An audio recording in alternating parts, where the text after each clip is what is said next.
Hi, I'm Amy Bright of Bright Eyes Arts, and I'm here today to talk to you a little bit, actually this week, to talk to you about three different subjects. The first, arts integration; the second, project-based learning; and the third, the STEM or STEAM, STEM or STEAM movement.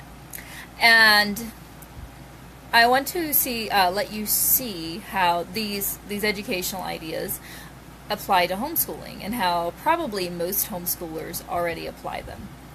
And keeping in mind, I did not originate any of these concepts, and I'm a practitioner of some of them, and while I still believe there needs to be a sage somewhere near the stage at least, I definitely love the idea of education in motion and active learning. And I subscribe to these different ideas because I think that they do that fairly well. Not perfectly, of course. I don't implement them perfectly. So the first thing that we're going to be looking at, and I'm actually going to read the definition. It's from the Kennedy Center, and an article that they've published that defines arts integration. That's what we're going to start with today. What it is, and in the publication, which I'm going to post once we're finished here, they talk about what arts integration is and a little bit about what it isn't. So literally, I'm going to read the definition to you. It's an approach to teaching. Arts integration is an approach to teaching in which students construct and demonstrate understanding through an art form.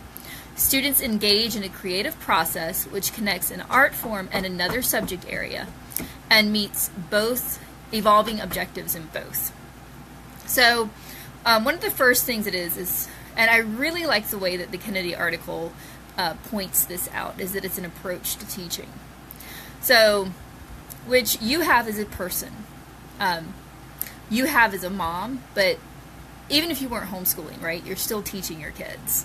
You're still teaching somebody something through the way you talk, or through something you post on social media, or through your actions. You're instilling some sort of values in other people and some sort of knowledge, so you're teaching. And arts integration is an approach to teaching. So this isn't the idea that one day in my class I am going to give you an art, we're going to do something with art, and then that's it. It's the idea that integral to what you do daily, even if you don't do something artsy every day, that you are connecting the idea of art to literature. So, to get understanding. So it's not a filler. It's not filler time. It's not, well, we finished this, I need something to give them to do, I'm going to give them a drawing lesson. And it's not checklist. It's your approach to teaching. And students are constructing, right, and demonstrating knowledge through this art form. This is not getting rid, well, when I do it, it's not fully getting rid of the idea of the teacher, because there are certain things that I have learned, and it's been through a teacher. And I could say, well, I'm self-taught, but I'm not. I got it from a book. I got it from online.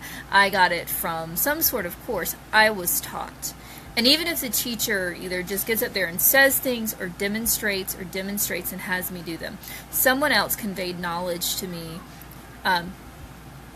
before I could use it.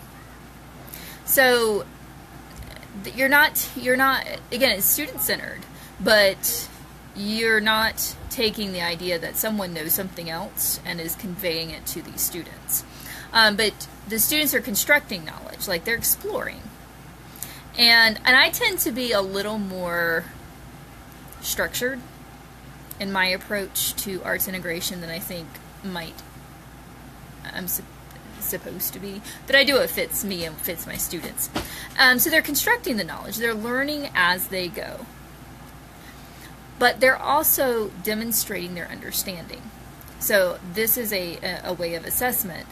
And they have to be able to produce. This isn't, and part of why this is an important way of teaching is this. In writing, it's incredibly easy to plagiarize. It's incredibly easy to give the teacher what she wants. You have the kid, you grew up this way, right? Bragging about the filler content. You bragging about how you used big words and made the teacher think you were smart. Bragging about how you got by with what you were doing. My son's in here, he might interrupt. So these are the things that arts integration is supposed to lessen. Again, you're always going to have someone shirking. You're always going to have someone who is stealing ideas. I mean, you have artists who steal ideas, but like steal, not just borrow, or not just build upon, but steal. That's part of it. But this is so that students can really delve into the learning, and then they're producing something other than a paper, other than what's traditionally academic, to show their understanding of the content. And part of that is the creative process. Academics, school,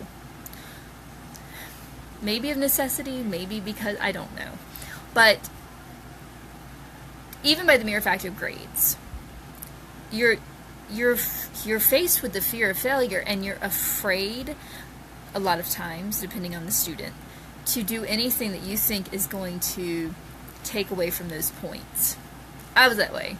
I'm a point person. So even if I got like above 100 on a test, if I missed something in my head, it wasn't perfect, so I failed or did not excel. And in this creative process, you never step away from that. There's always a perfectionist. There's always that desire to achieve, and that's great. But in this, you start to understand the idea of process, and that you want achievement, that you want to grow, but that failure is built in as a layer of that. Not that you want to dwell on the failure, or you want to lean into the failure, or that you want, you don't want to embrace it. You want to get better, but it's the idea that failure isn't permanent. And I think that's one of the best things that arts education can teach you, is failure isn't permanent if you're willing to take what you've learned and to apply it more. And that's one of the things is you're part of the process. And taking that art and adding it into science, or adding it into literature, grammar, math, like there are things that have rules and it's one or done. It's either is or isn't. But when you're writing a paper, your grammar may be like technically incorrect based on the things that we have. But if you're looking into the process, which is what arts integration does for you, then you recognize, hire an editor. You recognize that this is part of the growth process, that the grammar isn't the most important thing. It's your thoughts, it's your structure, it's the art. And grammar is part of the technicality of the art, but it's not the entirety of the art, which a lot of times, self-included, that's the focus, because it's the easy thing to grade. So they're doing the creative process, and it's more than just art. It's that connective thing where you're connecting the art to another subject matter. And part of this is so you can see the connections. Art is science. If you're a painter, color, it's science. How do you mix colors and get new colors, or get different shades, or that's science. It's science. And then how you take that to translate it onto a piece of paper and it sticks, that's science. And you're looking at nature and observing and documenting, that's all science. So I don't know if you can disconnect those two things, but it's taking it and removing the sterility of conditions that you would have to have maybe in a lab, and you're making it applicable to you. Dance is science, because science is a process too. And it's that process of observation, and that process, again, like the creative process of taking ideas and seeing what the connections are and seeing, again, applied science, how you can make them practical. That's what the arts are. It's a creative process where you observe and you make connections and you make it practical. And it's taking that Renaissance man and bringing it back into modern parlance is what it is. And it meets the evolving objectives in both. Again, like, science isn't static. It's not supposed to be. Like, it's a process. The process of making hypotheses and changing them as you find out you're wrong, or finessing them as you find out more information. And you see this in dance, you see this in music, you see this in the arts, this same kind of process.